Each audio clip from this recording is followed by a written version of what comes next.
Gene Tunney's first win over Jack Dempsey. With more on that fight, here's an excerpt from Sports Century. When Dempsey fought Tunney in 1926, his best years were behind him. 3 years since he'd fought Firpo, and he was an old fighter. Tunney was at his peak.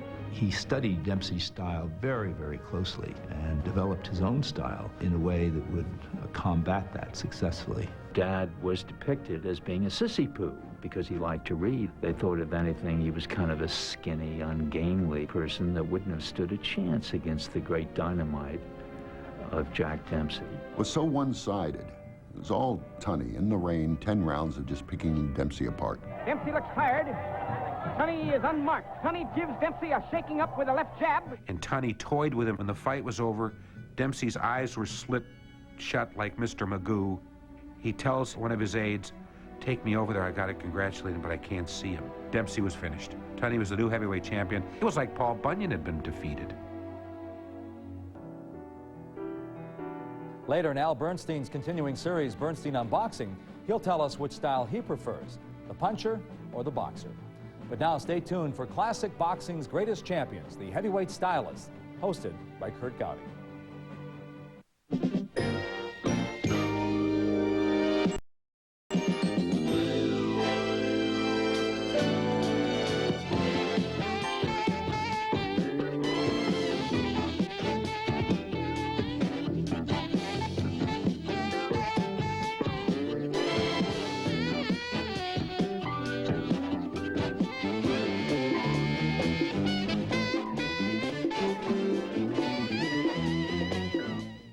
Hello, everybody. Kurt Gowdy. Welcome to Show 2 of Boxing's Greatest Champions. Show 1, we took a look at the big punchers of the heavyweight division.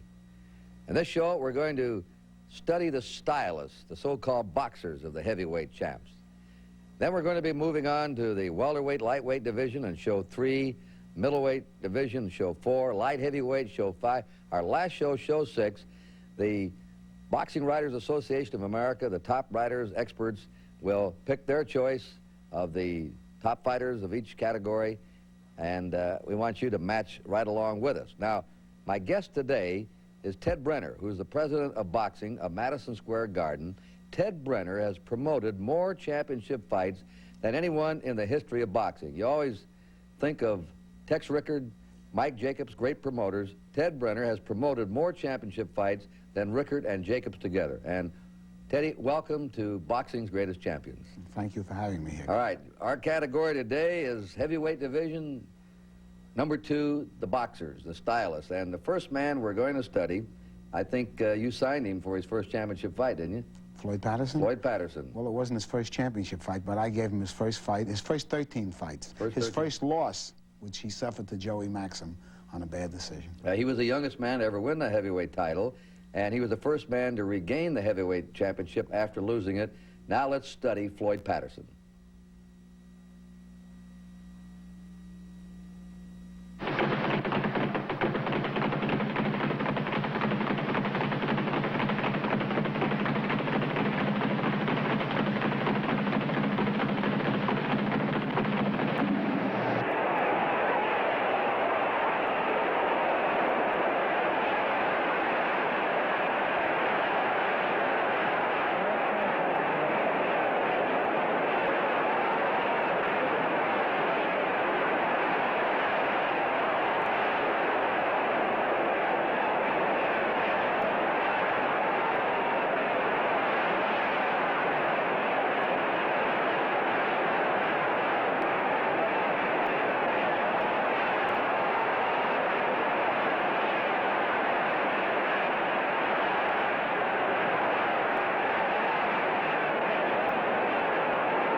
This is one of your very early Golden Glove fights in 1951 with John Gibson. Yes, I remember this one. In fact, I lunged into the air, as you see, and I kept lunging, and he ducked as I did so, and I I rolled over and stood on my head. I didn't know that I was standing on my head until I seen the papers the next day. They took a picture of me standing directly on my head.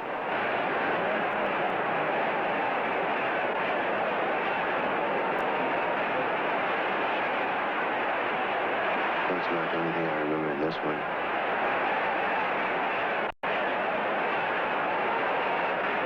November 30th, 1956, #1 heavyweight contender Floyd Patterson takes on world light heavyweight champion Archie Moore for the heavyweight title, vacated on the retirement of Rocky Marciano.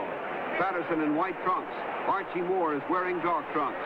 In rounds 1 through 4, Patterson's lightning quick jab enables him to take a slim lead in the scoring. Here in round 5, it's still anybody's fight. Unbelievably, Archie Moore at 43 is giving away 22 years to the younger Floyd Patterson.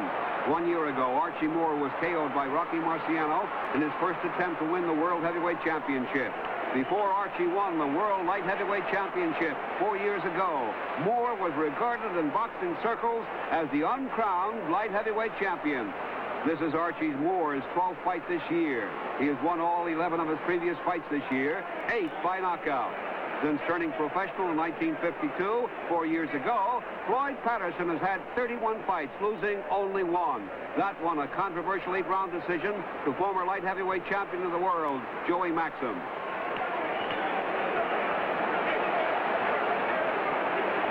Patterson slips to the canvas. The referee wipes his gloves and signals the fighters to continue.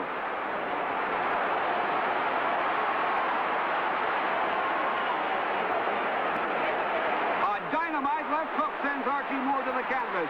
The referee moves in to pick up the count. Moore definitely in trouble here in round 5. Archie gets up at the count of 9, and Patterson moves in to finish him. A lightning combination, and the light heavyweight champion hits the canvas again.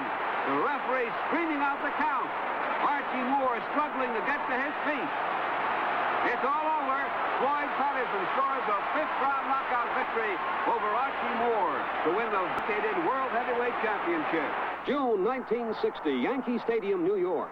Challenger Floyd Patterson takes on heavyweight champion Ingemar Johansson. Patterson goes to work early, working with sharp hooks to the body and the head. Johansson trying to measure his man with his lethal right hand, but Patterson constantly moves to his right, away from Johansson's payoff punch.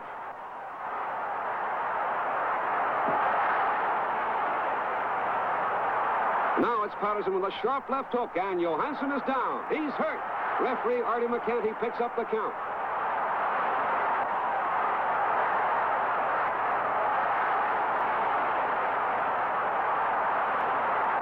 The champion Johansson here in round 5 tries to clear the cobwebs, but Patterson won't be denied. He remembers that Johansson knocked him out in 3 rounds in June of 1959. He wants to make history tonight. Patterson throws caution to the wind and pummels the big Swede with lefts and rights to the body and head, and then back to the body. Johansson is always dangerous, but is plainly hurt. He tries to hold on. Patterson is trying to coordinate his attack, waiting for the big opening.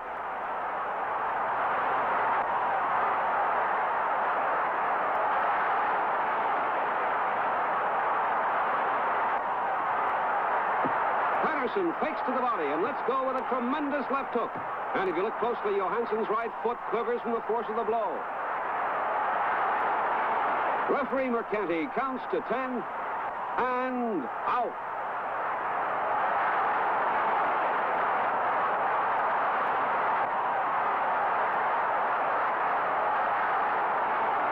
Now in slow motion, you will see just how devastating Patterson's left hook really was. A big knockout for Floyd Patterson over Ingemar Johansson as he becomes the first man to regain the heavyweight championship of the world. Irresistibly mellow new cheese. Yeah. One of the most formidable fighting machines in boxing history. A man who was to stand overwhelmingly supreme above the other fighters of his era. Jack Johnson. The fight is already a foregone conclusion.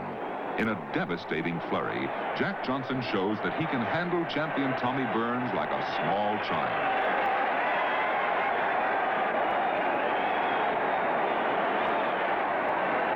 Burns is tied up, his attempts at uppercuts completely nullified. Johnson has a big grin on his face as he continues to chat in the clinches. Is you having fun, Mr. Tommy? As the bell rings, Jack gives a friendly little wave to Burns. See you later, Mr. Tommy. 14th round. Renowned sports writer Damon Runyon, who had come 12,000 miles to report the contest, was to write, "Not 1 second of any round could legitimately be scored for Burns." Finally, Johnson decides to put an end to the lopsided contest.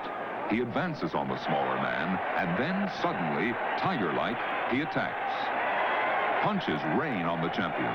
Burns reels around the ring, helpless. At this very moment, the police stepped in and shut off the cameras.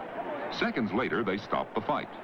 Jack Johnson was awarded the world's heavyweight championship on the spot. The partisan fight fans have been shouting to Ketchel to flatten the grinning Johnson. Jack has other ideas as he scores the first knockdown.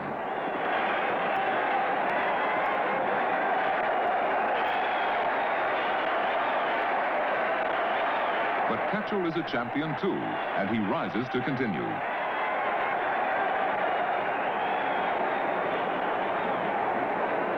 It's been Johnson all the way, but the dogged middleweight has a surprise waiting for the overconfident heavyweight champion.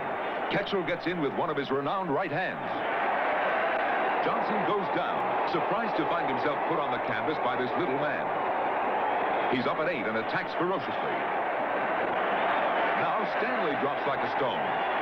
Johnson trips, but he rises quickly. The flabbergasted crowd watches the gallant middleweight counted out, lying flat on his back.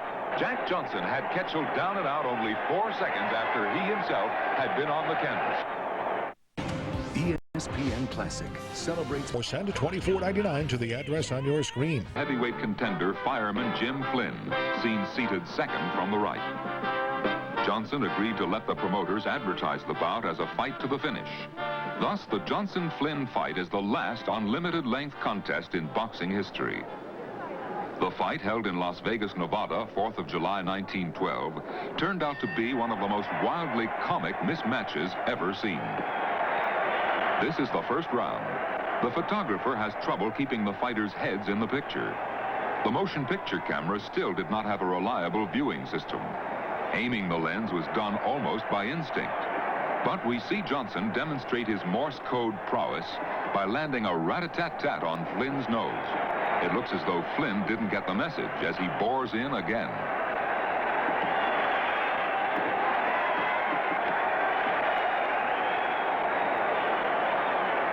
The 5th round. Fireman Jim seems so confused by what looks like an impenetrable defense.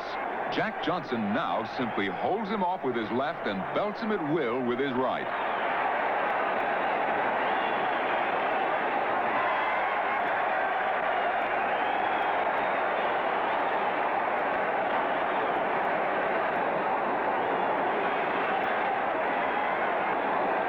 After taking a couple of extra hard Johnson uppercuts, Flynn jumps up and down trying to butt with his head.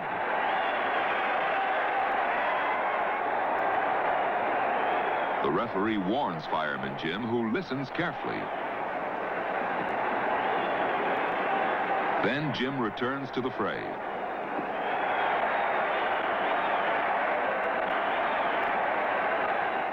In the 9th round, Fireman Jim is at it again.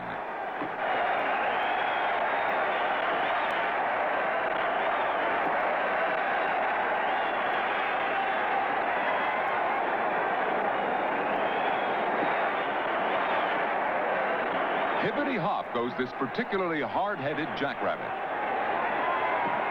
The referee again warns Flynn, but gets an argument. Suddenly, a 4th figure enters the ring. It's the Sheriff of Las Vegas. He stops the bout, awarding Johnson a 9th round decision.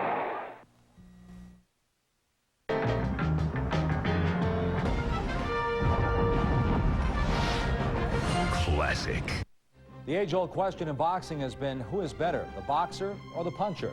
Is it the boxer who wins by using speed, grace, and skills, or is it the puncher who can devastate and win with a single blow? In his continuing series, Bernstein on Boxing, ESPN Classic's Al Bernstein dissects the differences. Over the years, I've had many boxing fans suggest to me that I seem to like either pure boxers or aggressive sluggers more based upon my call of certain fights. The truth is that after 20 years of announcing fights and nearly 40 years of watching them, I like them both. But I'm most enamored with those rare fighters who can somehow win fights using both styles, sometimes within the same match. No one embodies that more than the only perfect fighter who ever lived, Sugar Ray Robinson. He could outbox an opponent or destroy him with his power, depending on which suited his purpose. And the proof is that boxers like Muhammad Ali and punchers like Mike Tyson hail Ray as the man they studied and learned from. Now, Aaron Pryor also showed the ability to do both. He was thought by some to be an undisciplined attacker in 1982 when he met powerful but stationary Alexis Arguello for the first time. Instead, Pryor would use lateral movement and hand speed to win the tactical battle before turning power to win by knockout. The great trio of the 1970s and 80s, Sugar Ray Leonard, Marvin Hagler, and Tommy Hearns, could also do it all. They were each sometimes thought of as big punchers, and at other times showed boxing skills and guile in the ring. Today's boxing world has two who share those gifts, Shane Mosley and Floyd Mayweather Jr. So there's plenty to love about fancy boxers and lots to admire about aggressive sluggers. But when you get it all in one package, then it reminds you why the sport of boxing can be so entrancing. For ESPN Classic, I'm Al Bernstein. Probably the best example of the boxer beating the puncher was when Muhammad Ali used his ring savvy and the rope-a-dope to beat George Foreman. Let's return to classic boxing's greatest champions, the Heavyweight Stylists, on ESPN Classic. Jersey Joe Walcott, in white, is slightly behind on points, but Joe is always dangerous. A crisp left hook by Charles, and Walcott is down. Joe will take the full count of 9. Slow motion from the ringside camera shows that damaging left hook by Ezzard.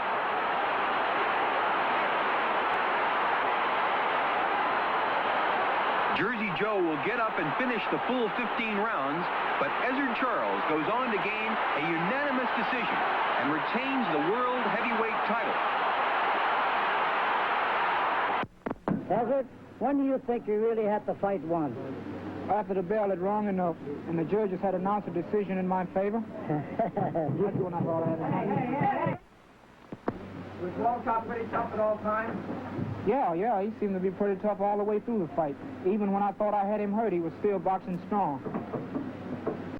So I don't know what the future will bring, but I mean, I'll continue to fight all comers, anyone who they match for me to fight, I'll box. A nice winning tonight. For 6 rounds, both fighters have fought well, and it remains a very close battle here in round 7. Ezzard Charles in black trunks is a classic boxer-puncher, able to handle any style opponent. But Pat Valentino in white trunks is a worthy adversary. Make a careless move, and Pat can take you out with one shot to the jaw.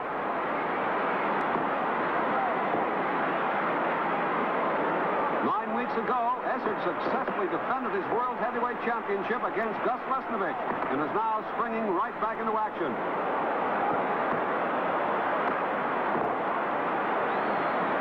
Ezzard Charles won the Heavyweight Championship just 4 months ago when he beat Jersey Joe Walcott in an elimination bout.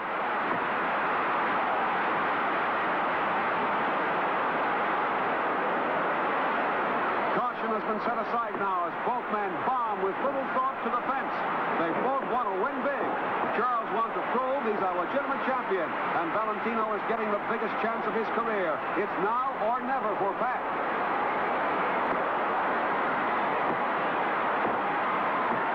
Charles maneuvers Valentino, looking for an opening. Charles fires a beautiful straight right to Valentino's jaw. In slow motion, here's that perfect punch, which has done the job so often for Charles. Valentino hits the deck, and the referee rushes in to pick up the count. But it's all over for Valentino. He can't make it. Ezzard Charles wins a big victory in defense of his World Heavyweight title as he KOs Pat Valentino. 10th round of this 15-rounder. Leoma in the black trunks out of his corner. Charles pacing himself very well. He's ahead, definitely. The challenger has taken most of the punishment thus far, by far. Ezzard Charles keeps hammering away at Lee Oma. Oma now being forced to hold on, and referee Ruby Goldstein separates the two. A terrific right hand. Oma sent back. Charles going after him with another terrific right. Lee Oma seems to be in trouble. Charles keeps right after him. Ezzard Charles with wicked lefts and rights. Another left hand, and another, and another. Another wicked left and another left. Oma goes reeling, and it looks as though referee Ruby Goldstein has stopped the fight. He has. Rex Lane, only 23 years of age, has been promised a shot at Walcott's title if he can get by Charles tonight.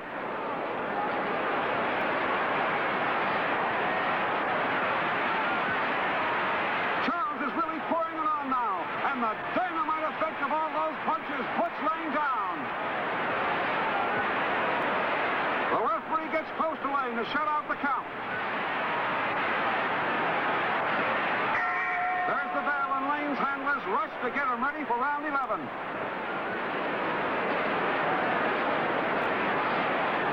Rex Lane shook off the effects of that knockdown, and he's right back in the fight trying to make up lost ground. He wants to win big, but now Rex needs a knockout.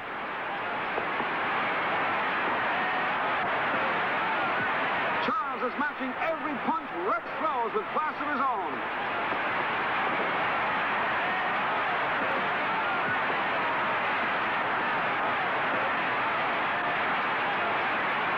Charles lands a hard left-right combination that rocks Lane. Now Ezzard wants to finish Rex, and the left hook and a dynamite right explodes on Lane's jaw. He's down, and it looks like he's out. Charles goes to neutral corner as the referee starts his count. Rex courageously gets up and wants to continue, but the referee says that's all. Satterfield in dark trunks is holder of one of the most startling knockout records of any fighter in the past 35 years. In 37 professional fights, Satterfield has scored 27 knockouts. And tonight, here in round 1, it would appear he is too much for the former heavyweight champion, Ezzard Charles. Charles, the experts will tell you, was an underrated fighter. For here was a man who had the power of a true champion, but somehow was never appreciated. Charles is a determined fighter. Satterfield, throwing caution to the wind, stays after his man. Charles demonstrates a degree of caution, as he knows Satterfield can put you away with either hand.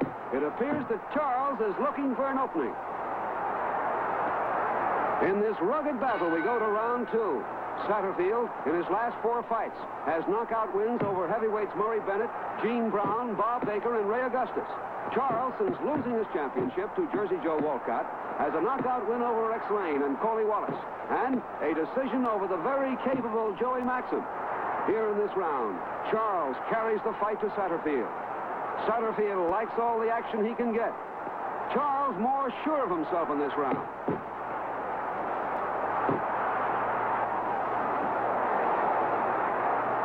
Satterfield moving into Charles, gets hit with a terrific left hook, and Satterfield is down. The referee counts to 10 as Satterfield is unable to get to his feet. The end comes with great suddenness as Ezzard Charles knocks out the powerful Bob Satterfield. With this victory, Charles takes a big step up the ladder in his quest to regain the heavyweight title.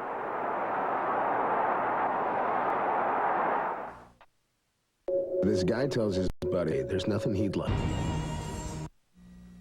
Ex-Marine Gene Tunney. Gene manages to keep a straight face as he goes through some serious muscle making. By 1924, the Fighting Leatherneck has swept through the light heavyweight division, beating such all-time greats as Battling Levinsky and Harry Greb. To make his dramatic appearance on the heavyweight scene, Gene signed to fight Georges Carpentier in 1924. The 10th round. Watch Gene Tunney on the right give a demonstration of his accurate punching.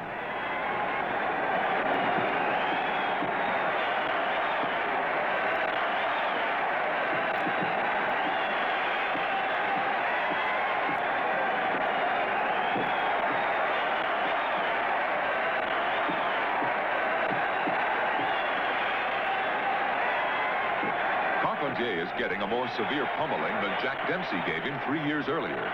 But the Frenchman refuses to go down under the barrage. George not only survives the 10th round, but he is still on his feet in the 14th.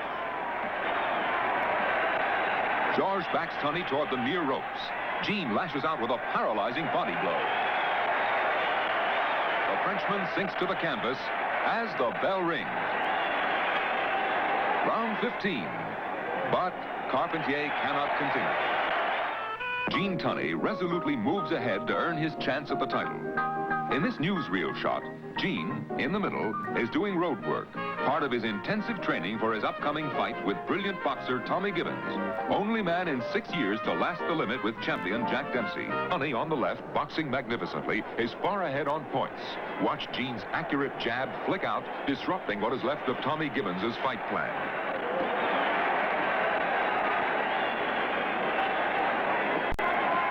Gibbons is backing, trying to last. Tunney lands a perfectly timed right, and Gibbons is down. The referee screams out the count. Tommy is up, but Gene immediately floors him again.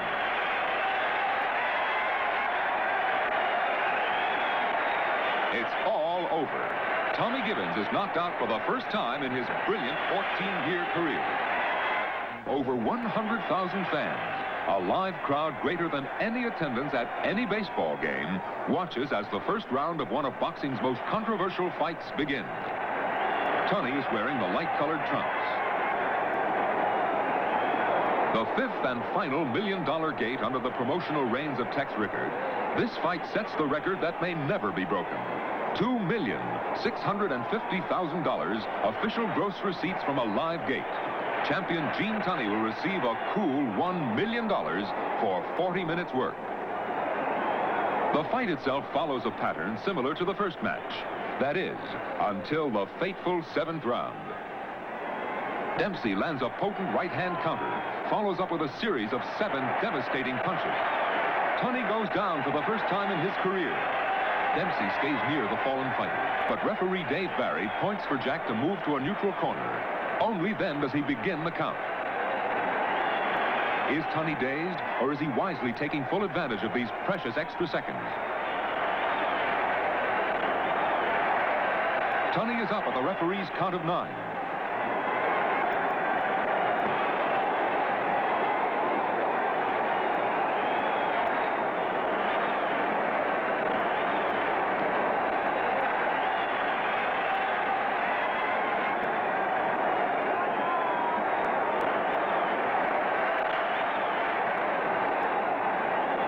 By the 8th round, Tunney has fully recovered.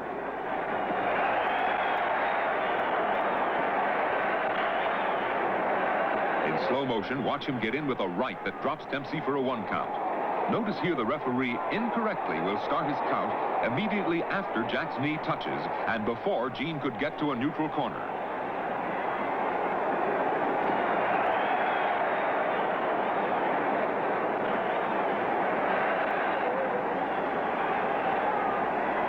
Round 10.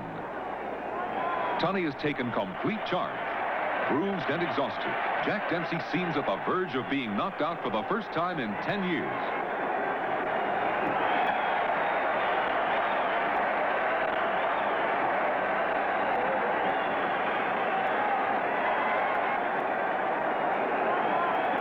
There's the bell. The fight is over.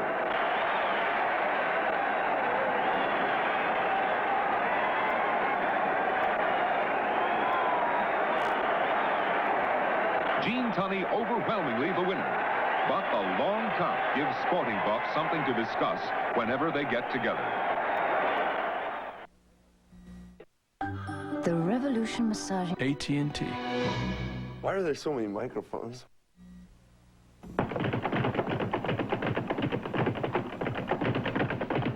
Here's an interesting close-up of Joe, a very determined-looking gentleman, as he bats that bag around. Challenger Jersey Joe Walcott in white. The two fighters exchange punches. Lewis goes down from a crisp right to the jaw. That's the first time Joe has been dropped since Buddy Bear turned the trick 6 years ago. Rounds 2 and 3 were scored evenly. Here in round 4, Lewis is still looking for an opening.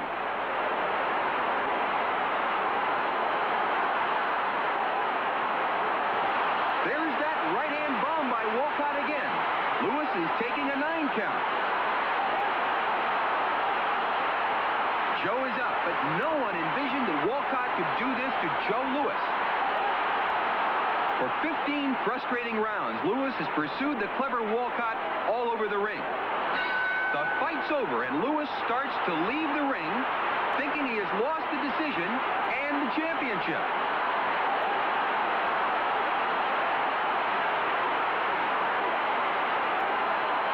Nevertheless, Joe Lewis is awarded a controversial split decision and retains the title. Walcott and his handlers are utterly dismayed. This is the third contest between these two men, and although Charles won both times, each fight was a very close decision. Charles promised that he would be a very active champion when he beat Walcott to fill the spot vacated by Joe Lewis. This is his 9th defense in 2 years, a pace that makes him one of the busiest champions ever.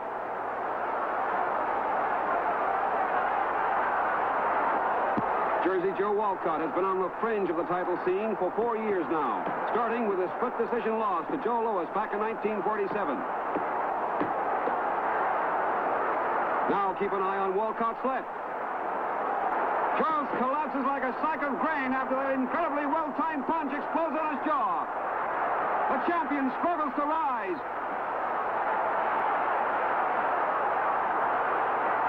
He's on his feet, but he stumbles backwards from the continuing effects of that devastating punch. Walcott comes in almost nonchalantly. Now here comes that left hook. That punch twisted Charles' head almost completely around. Look at his distorted features. Charles crumples to the canvas. Pandemonium in the ring after this incredible sudden ending. Walcott's handlers are ecstatic as Jersey Joe is the new heavyweight champion. Ezzard Charles is helped to his feet, still under the effects of that smashing knockout punch. 318-60 contract and was paid $4,700 for his 2 days' services.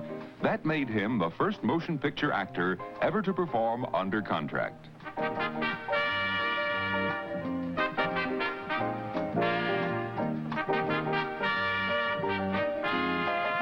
This is also the first film ever to make money. It grossed over $30,000. Edison found that nothing convinces skeptics like cash. Motion pictures had arrived as a legitimate and profitable entertainment form. Watch Peter miss with this murderously intended punch. You can't fault Courtney's enthusiasm or Corbett's wardrobe.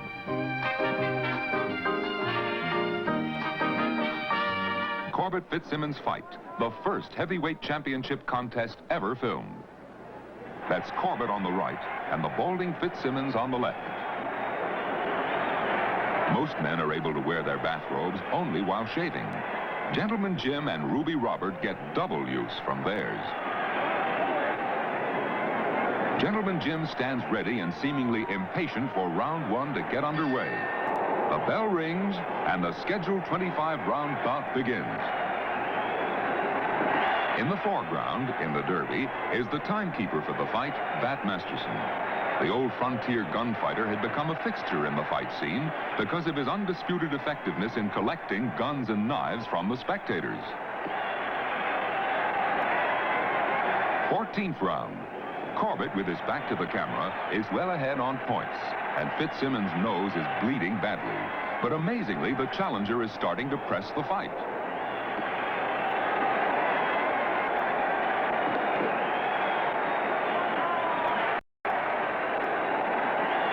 At this point, the old nitrate film starts to disintegrate. But a somewhat viewable version of the 14th round knockout was assembled from potato chip-like fragments. Watch Fitzsimmons on the right step under Corbett's left jab and land his own hard left to the champion's midsection. Gentleman Jim collapses. Corbett has evidently had the wind knocked out of him. He's still down when the referee completes the 10 count, and Fitzsimmons raises his hand in triumph. Rating the heavyweight champions of the world since James J. Jeffries' time, I must say Jeffries was the best. Then comes Jack Johnson, the world's greatest defensive fighter, who won the title from me. Bob Fitzsimmons is next. Then Jack Dempsey, that millionaire fighter, or million-dollar fighter, rather. James J. Corbett, Gene Tunney, Philadelphia Jack O'Brien, who beat Bob Fitzsimmons after Jeffries had retired.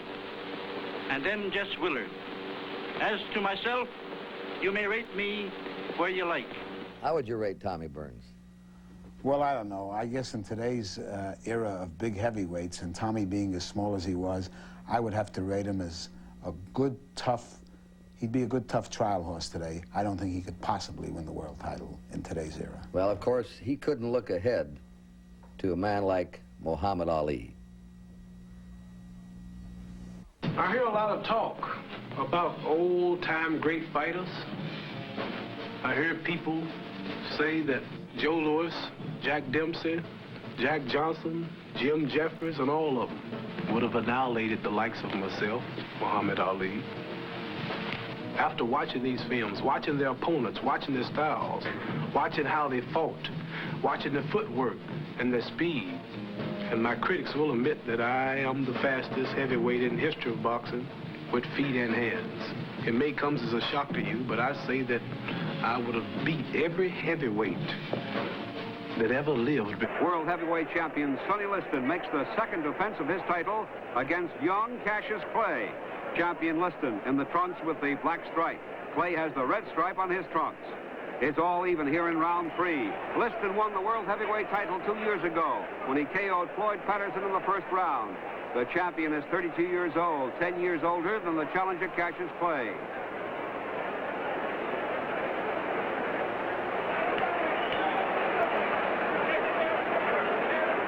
Cassius Clay throws a combination of blistering punches that back Sonny into the ropes. Clay has lightning speed, and although he's a 7-1 underdog, has shown himself to be fearless. He opens up again.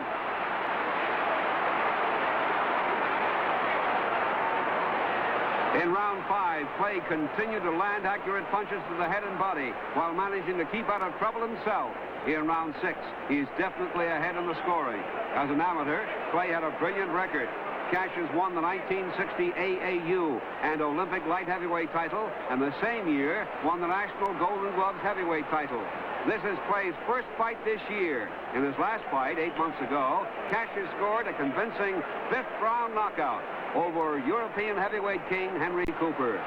Since winning the world title 2 years ago, Sonny Liston has defended it once. In a rematch with Floyd Patterson, Sonny KO'd the former champ in the first round to prove his earlier victory was no fluke. Champion Sonny Liston has taken tremendous punishment here tonight, but he still hangs in there. Sonny Liston, unable to answer the bell for the 7th round. Cassius Clay is awarded a 7th round knockout and becomes the new heavyweight champion of the world. Century, 8 p.m. Friday on ESPN Classic. Ali still scoring with long left jabs here in round 2. Cleveland, Big Cat Williams is pressing the action, but he can't seem to get set against the younger champion. Cleveland at 33 is giving away 9 years to Ali. Ali looking for an opening.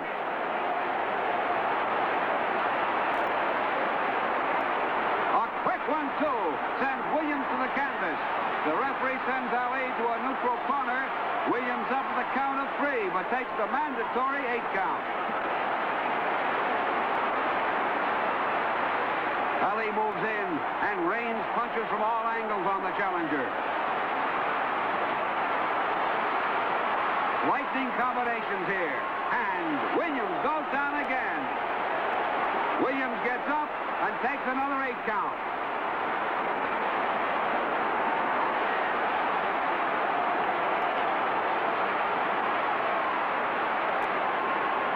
Now watch as Williams misses with a brutal left hook. Ali swarms all over Williams, and Cleveland is down again for the third time in the round. Williams is hurt. There's the bell saving Cleveland from a knockout. Williams looked like he wasn't going to beat that count.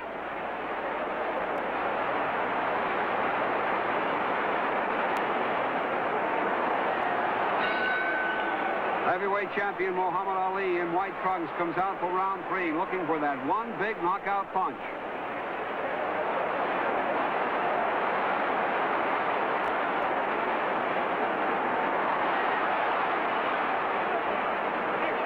The Ali shuffle again, and a deadly combination of punches. Ali in complete charge here in round 3. A dynamite right, and Williams crumbles to the canvas. Williams takes the mandatory 8 count. Williams definitely in trouble here in round 3.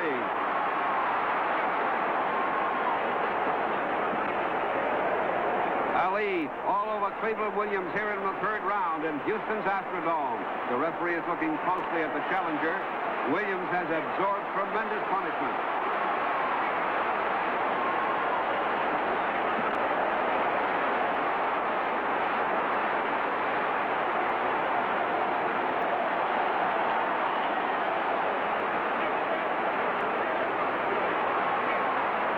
It's all over. Referee Harry Kessler steps in and stops the fight.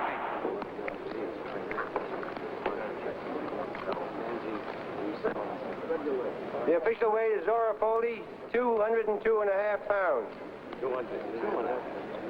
Are you taking Zora Foley too lightly? Why would you say that?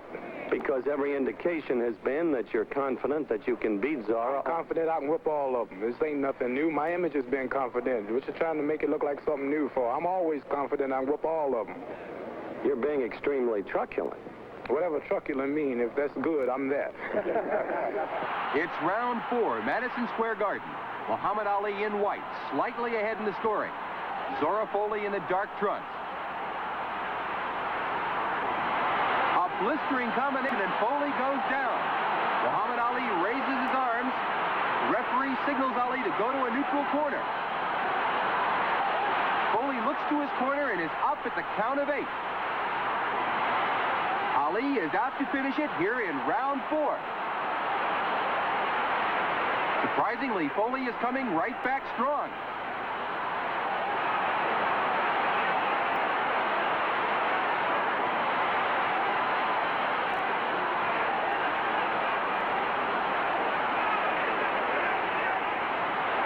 Muhammad Ali being very careful in there.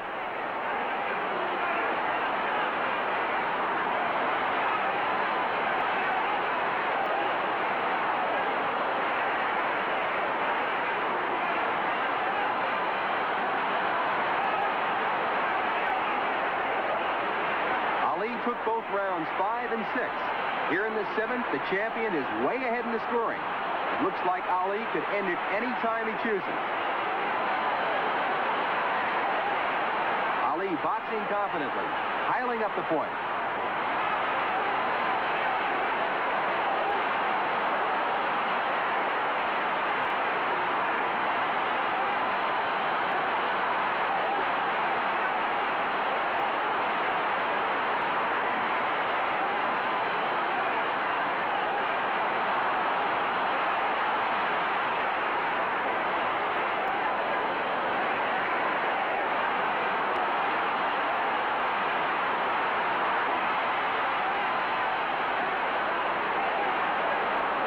Looking for his spot.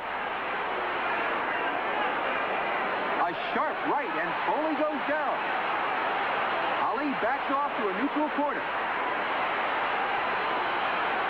It's all over. Muhammad Ali successfully defends his world heavyweight title with a convincing 7th round knockout over a rugged Zora Foley. How great was he, in your opinion? He was the greatest personality in the history of sports, let alone the heavyweight division. I'll go with that. The greatest personality in the history of sports.